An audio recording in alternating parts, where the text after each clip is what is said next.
It is so important to make sure that documents are read interrelatedly.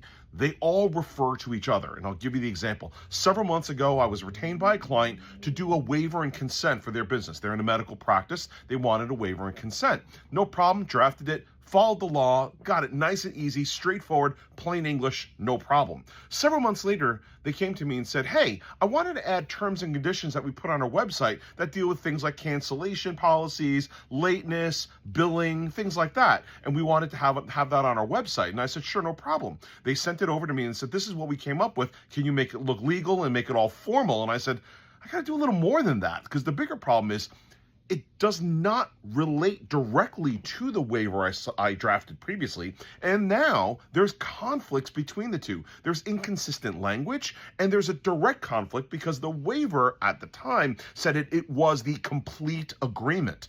That was the agreement. There was no other agreement. And now you're adding terms and conditions, so that waiver is no longer a complete agreement. And the funny thing is, of course, the client copy and pasted what I'd written the first time when they put together the terms and conditions, and actually copy and pasted it into the terms and conditions that it was their complete agreement. So now you have two separate documents in two different places that both say they're the complete agreement. You can't just read documents as a standalone in a vacuum.